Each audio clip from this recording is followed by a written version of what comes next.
Hi everyone, welcome to the Icehouse webinar. Today we are talking all things supply chain, as you can see, and we have Dave Christie here, who is a supply chain specialist. And why we just decided to do this webinar topic is our alumni are talking about supply chain because one of their biggest pain points at the moment, especially post-COVID, is supply chain. And so we thought we would talk about it more in depth today. And so welcome Dave, who will be presenting for us. Morena Briar and Morena Icehouse alumni, ko Dave Christie toko ingoa. Thank you very much for the opportunity to talk today. I'm looking forward to the opportunity just to talk through some of the findings and the insights we've learned from a number of supply chain reviews. Great. So, okay to kick off, Brian? Yeah, go ahead, kick off. Thanks, Dave. Thanks, Brian.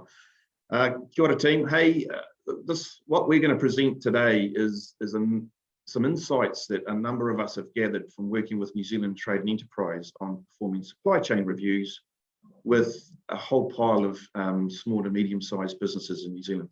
You'll be aware that New Zealand Trade and Enterprise supports a whole lot of New Zealand businesses, predominantly exporters, and as obviously through COVID, those businesses have experienced some significant challenges with their supply chain.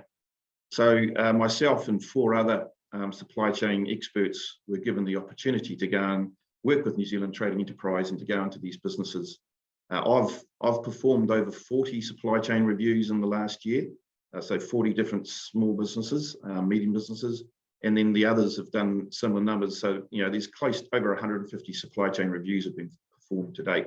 And this pack that we're going to go through today highlights some of the insights and the learnings we've got from it. Before I kick in, maybe just a little bit about me. You know, I'm a supply chain tragic. I've been in the industry for ever since Adam was a boy. I started off in the Army as a logistics officer and then moved into PricewaterhouseCoopers as a supply chain consultant across many sectors and businesses. Had the privilege of getting into the warehouse when Sir Stephen Tyndall was still there, and then into Fonterra after that, looking after the consumer food service international supply chain. And then into Coda, which is a large 4PL logistics provider. I'll talk more about that later. And then recently I've done some work and I'm working with Tainui Group Holdings, building this massive inland hub in Ruakura, just east of Hamilton. So as you can see, a career spanning many sectors of supply chain.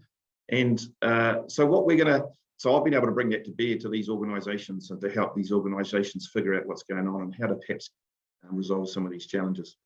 So what I plan to kind of cover today is, if I can get it working, oh, there we go, sorry about that, is we'll cover what is supply chain, key issues facing New Zealand businesses, and then how are they responding.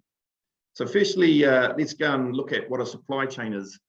And what's interesting about this is a simplistic diagram of the supply chain. And if you're sitting there right now going, well, my supply chain doesn't look anything like that, you're 100% right. But we can't illustrate it on a piece of paper, you know, any other way than trying to draw it simply. And so this shows a linear model, but in reality, it's a many-to-many model.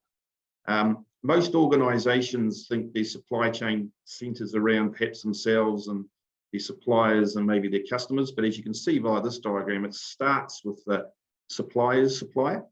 And as we'll learn shortly, that's where a lot of the problems are coming from. It goes through the suppliers. Typically, New Zealand businesses import a lot of raw materials and component parts, so that those suppliers can be overseas. Comes through the operations and the production, which often gets called a conversion process into a finished good, and then it moves from there to the customer. Again, a lot of these NZTE businesses are exporters, so most of those customers are offshore, and then finally gets to the consumer. So there's a number of flows across the supply chain.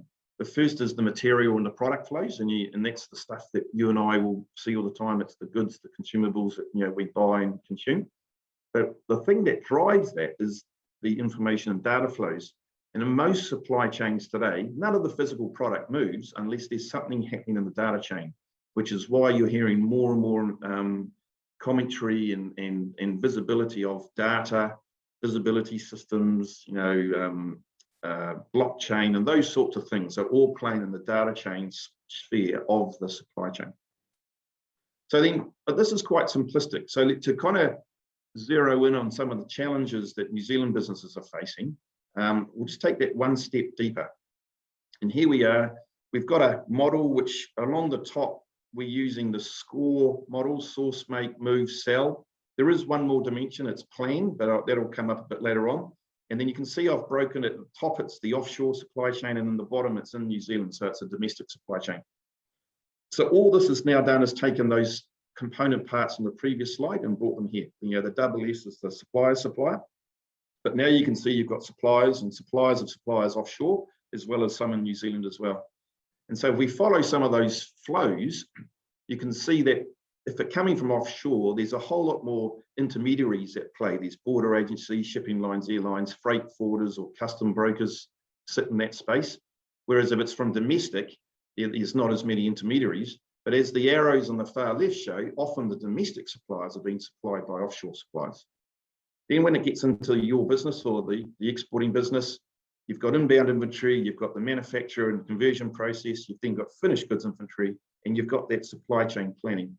And while it just shows supply chain planning in the business, in reality, the scope of that planning goes all the way up to the customer and all the way back to the suppliers.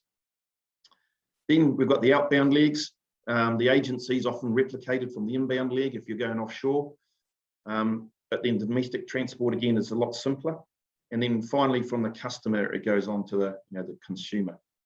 So then what's been happening? If we use this as our model, what's been happening across the supply chain? Well, let's start up with the consumer. First of all, we've been experiencing demand variability. And in most cases, that's a drop in demand for some organizations, but in other organizations, it's been a significant increase in demand, especially those who are playing in the B2C channel. And what that's meant is that variability has driven some of the challenges across the supply chain. As an aside, that demand variability has actually come as a result of COVID. And so, and hopefully you're all aware of this, with consumers no longer having disposable income on which to spend on services, or tourism, they're now buying more stuff. And so it's this more stuff that's flying around the globe, which is what are causing the problems that I'll be going through here shortly. So we then go back up the supply chain to our suppliers. That demand and that significant increase in demand for stuff has driven a combination of supply shortages and then increased purchase costs. And that's then flowed through to the shipping aspects, the inbound shipping aspects, which has caused longer lead times, increased costs, capacity shortages, and unreliable schedules. And everything we're hearing about the global shipping sector is playing through that almost every ship that's available to be pulled to service is already in service. There's a huge order book of new capacity due to come online. All the shipping lines have bought new containers to help resolve the issue. But all that's doing is just addressing the symptoms. It's not addressing the root cause. And so these issues will continue for some time. If we bring our focus down into the business, what that's meant is often higher inventories as organizations realize it's probably the only lever they've got to buffer against the variability across this global supply chain. Those variable demand and supply signals has meant that you've got this boom or bust cycle going through the business. So, sometimes you've got too much inventory and then sometimes not enough, or you're flat out and you're panicking to capture the next ship or the ship rolled. And so you're there racing and chasing the ship down the country. Micromanagement, that's then driven a lot of more focus in the business rather than focus on the business, and then a lack of visibility. On the outbound leg, you've got all the same issues with the inbound side, but just from a sea freight or an air freight perspective, flown onto the outbound. And then ultimately, when you get out to the end game, back out to the customer, it can lead to out of stocks and lost sales, lost market share and the like. So you can see that there's lots of lovely red, not so lovely red clouds across this picture. But what this is highlighting is some of the issues that have flown across, the key issues flown across this global supply chain. All of this is driving increase for businesses, increased variability, increased uncertainty, and increased risk. Hey Dave, just with this, is this because of COVID? Has this jumped up because of COVID, or was this already some of the massive key issues? I'd love to know. Well, no, I do think, I think the most common perception that yes, this is as a result of COVID, because pre-COVID there was sufficient capacity, transport and cargo capacity in the marketplace, in the global marketplace. There were some issues, there were like weather patterns would call issues, but they would be brief. But what's happened here is people have stuck at home, not so much in New Zealand, but in the offshore markets. You know, these people have been stuck at home for 12 months. And so they've been on the computer buying stuff. And that stuff, that significant increase in stuff has actually impacted this whole global supply chain. And so it's probably that stuff. So COVID's caused this, right? Yeah. Wow, yeah, awesome. Keep going, but yeah, I was just interested to know. That'd be great.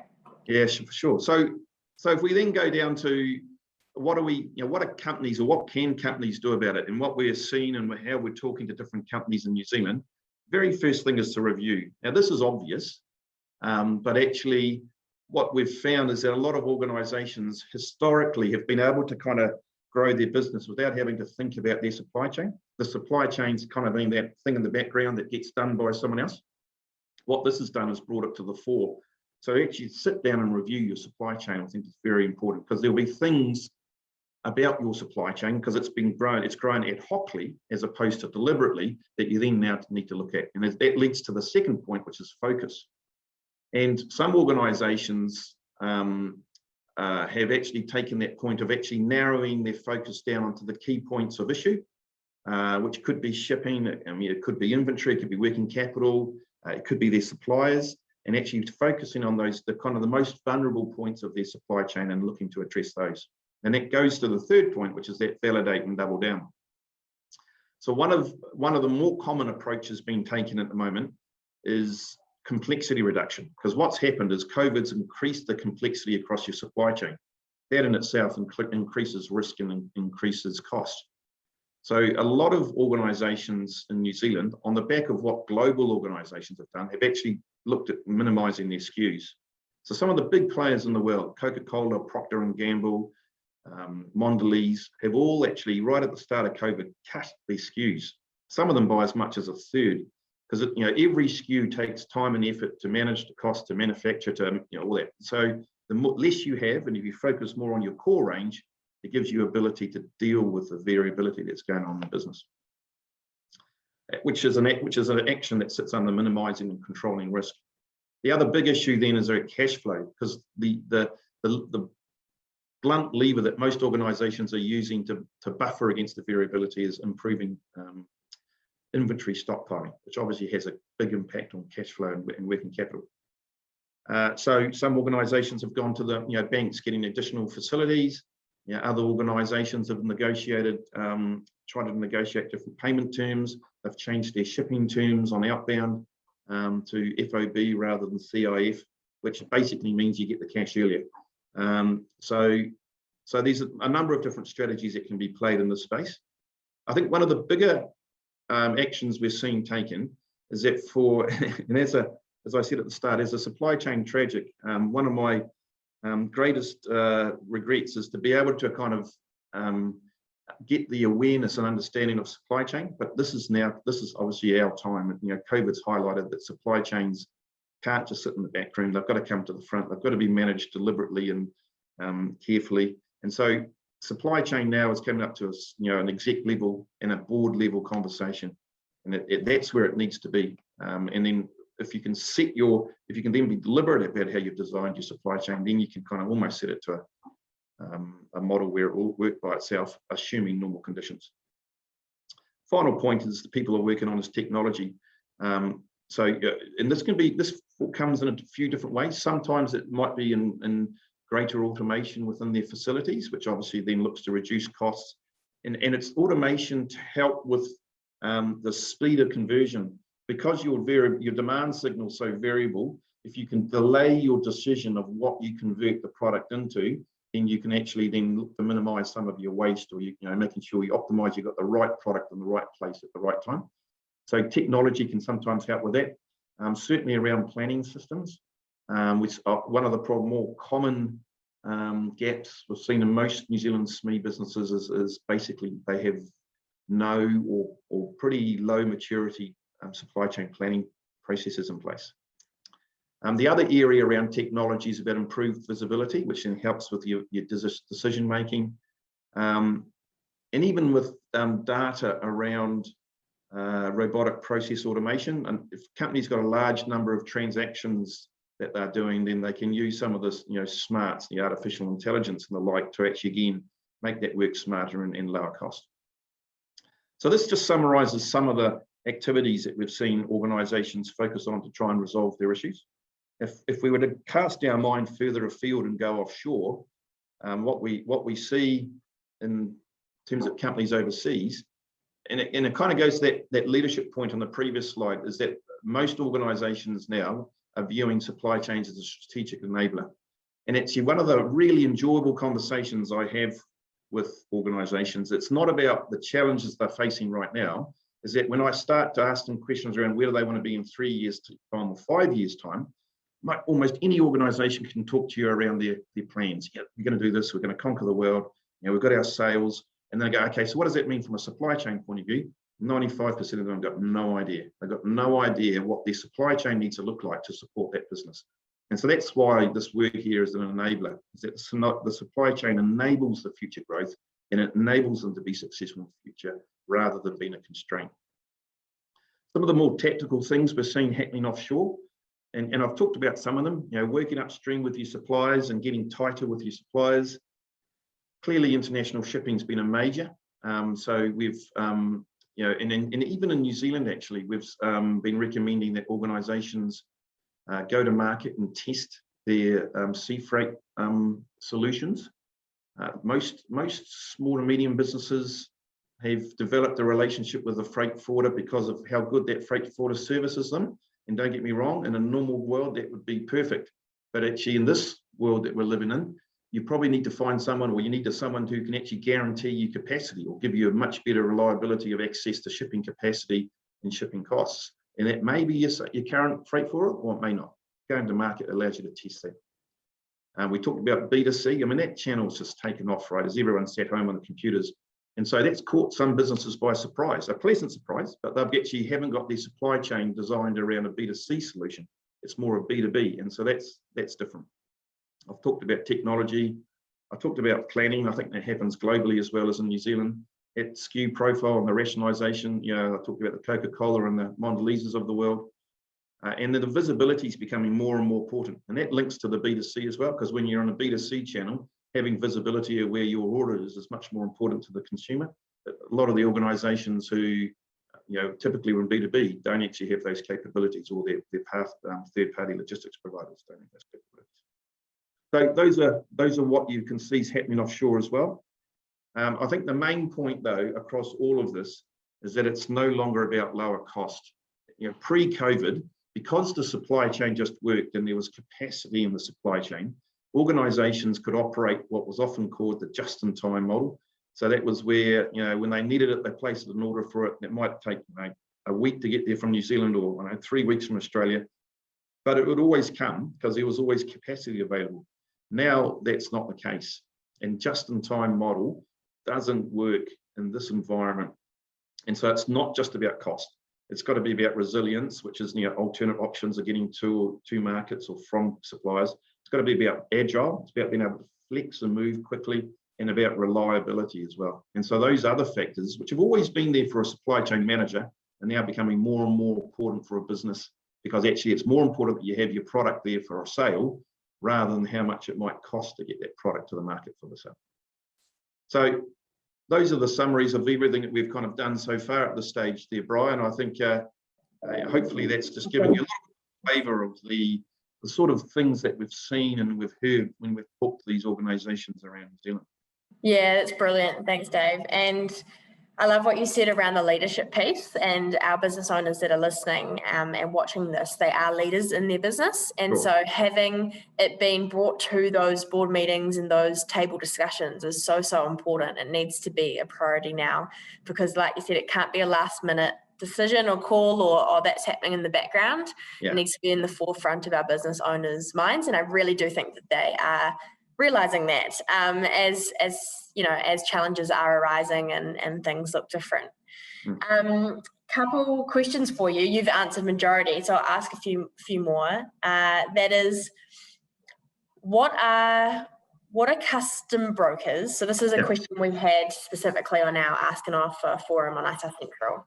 What are custom brokers and how can they support in importing and exporting? And I know it was on that graph, but I'd love you to dive a bit deeper if possible. Sure. Look, custom brokers are just intermediaries which help facilitate the transaction, either the offshore transactions. So whether it be inbound supply or outbound, goods to a customer, they basically make sure that all the customs clearances and all those sorts of documentation, the legal regulatory documentation that's required, gets done and gets approved. So that's their job. Freight forwarders are now basically performing a custom clearance function. They are the people who typically are performing. There are separate customs clearance or customs brokers, but more and more they're getting bundled into a freight forwarding network. But now there's even organisations out there who are looking to challenge that, and even freight forwarders are looking to do it themselves, because it's historically been a very manual process. So for example, the documents you might need to send a block of butter to Australia are completely different to the documents you need to send to a block of butter to Dubai. And therefore you've got to meet these different regulations in order to achieve that. And so that's quite a manual process. And what a number of organisations are looking to do around the world now is to try and digitise that process and to turn that into a personless process, more efficient and more effective. But that's not a simple solution to get to. So it's a journey to go down, I think, in that case. Yeah, great answer. That's cool. You've sort of answered what are the major challenges at the moment. How can we restructure or manage our supply chain to support the COVID effects and delays? Yeah, I think if I was to give the three top solutions, I think one would be what we call classifying your SKUs. So you go through what's called an ABC classification of your SKUs. So I don't know if you've heard of the Pareto analysis. Pareto is the guy who did the old 80-20 rule. 20% of your SKUs, 20% of something creates 80% of the outcome. So in this scenario, 20% of your SKUs, your stock keeping units, will generate 80% of your revenue. So if you map all of your SKUs against the revenue on a curve, you'll come across this exponential curve. And then what you do is you then categorize your highest selling and ideally the highest profitable SKUs at A's, and then you have your B's, which aren't, don't sell as much, don't generate as much, and then you have your C's at the end. And you can even, some organizations, you might even have D's, and those are the ones which make you lose money on those ones. And so what you want to do with the D's is just get rid of them, absolutely. But a lot of organizations have tied to them and they hold on to them. And so you do your ABC. And once you've done your ABC, you can then go say, well, what's really important to us? And that helps you to focus down. These are the SKUs that our business, our base is fundamental to our business. So you then make sure your A SKUs, your whole supply chain for your A SKUs are as good as possible. You go back up to the suppliers and their suppliers and make sure that you can secure supply of the requirements for those A SKUs. And then you go back down towards your customers and you make sure your A SKUs are the ones that you've got well protected. And you might even forward deploy some of those A SKUs into the offshore markets so they're closer to the consumer. Higher working capital, but also it means that you're not going to miss out on sales because it took you an extra 6 weeks to get to market. You're prioritizing your products, right? Yeah, cool. So that's probably the first strategy. The second strategy would be to get closer to your key suppliers, the suppliers who are critical to your business.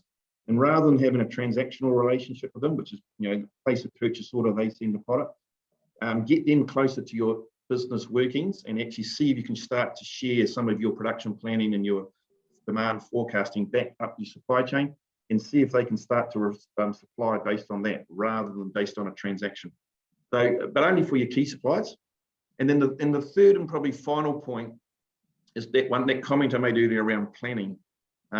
At the moment, most organizations are quite disjointed. There's someone who's looking after sales. There's someone who might be doing a bit of the production, like manufacturing. There's someone else who might be doing, procurement. Probably a finance person there worried about working capital.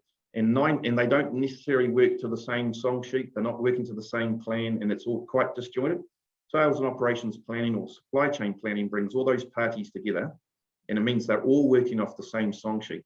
And probably more importantly, what that gives to executives, it allows them to step up. Instead of working in the business, they can work on the business because all the data and information is there and they can make the right decisions and it allows them to make the trade-off decisions. If we chase that customer in that market, it means we can't do this over here. So what's the financial impacts on that? And then you can allow to make those critical business decisions. Much easier than the way it probably is all quite ad hoc at the moment in many organizations. Yeah, being on the same page, just, stripping it back to the basics and getting in a room with your key people and discussing supply chain is so, so important, especially now. Those 3 points were really brilliant. I will pop those in the sort of show notes or the notes for this webinar, because I think they're great, really, things that they can implement straight away. So thanks, Dave. And the last question here, which I think is quite a funny one, is there a light at the end of the tunnel? Well, I get asked that question all the time. Yeah. And rather flippantly, my initial response would be, well, you tell me when people can fly again, and I'll tell you when cargo will flow again. Yeah, wow. Which is flippant, right? But it is truth. It's the thing that's preventing cargo from flowing well is consumers' consumption of stuff. So when consumers stop buying stuff and start going back into international travel and the like, then the demand on the supply chain will decline. But what's happening is that the shipping lines are frantically trying to upscale capacity. The suppliers are trying to upscale production. So you'll get in a classic ecosystem, you'll get to a point where when we're starting to fly again, the demand will drop for the global capacity, but in the meantime, a significant amount of extra capacity will be coming into the market. And so the question is, when's that tipping point? And I think all indications are pointing towards about another 12 months before we probably get to that tipping point. So if I was a business owner, I'd be anticipating that the current conditions are still in place for another 12 months. That's great insight. And it's crazy that the power of people sitting at home for a year on their laptops buying things because they can't do international travel, and it's turned to this. That's pretty crazy to think, but we are in crazy times. So yeah. And like you said, this is really your time to shine with all that experience that you have in supply chain and how important it really is, and like you said, for the next 12 months at least. So I really appreciate your time, Dave, and your expertise. And yes, alumni and anyone that's watching this webinar, if you do have any questions, do feel free to fire through and we'll get some further answers for you. But appreciate you guys listening and watching also. Hey, can I finish on one point? And can I give a big shout out to New Zealand Trade and Enterprise? Please do. Yes, we'd love that. Yeah, look, they're I've never worked with them before until now, and we've all probably got our views of government departments, but I reckon they're phenomenal in the job they do for New Zealand businesses and how they help New Zealand businesses. So, for example, they didn't really understand supply chain 12 months ago, but now they do, and now they've got this service where if you're a business who supports the NZTE supports, they're offering the service where people like myself come in. We do what I call a quick sniff test of the business and to see if there's any red flags. And if there are, then we might go and do a deeper dive into the red flags. But I mean, it's a business, it's a service offering that's free to those businesses. And it's part of NZTE and the government, I think, helping businesses survive, and not just survive, but get fitter and stronger through this process so they can succeed when we get out the other side. Yeah, thanks for saying that, Dave. Because NZTE are partners of ours and we've worked with them on a few things here and there. And I put a link to them in the show notes as well, because they are a great resource. They really do have an aligned vision and purpose of the Icehouse, which is to generally really, really help business owners and give them proper value. So yes, if you are struggling, ask us and click on that link as well, and that will help. So thanks again, Dave, really appreciate it. Not a problem. Great talking, and hopefully there's some value there for you and for some of the alumni.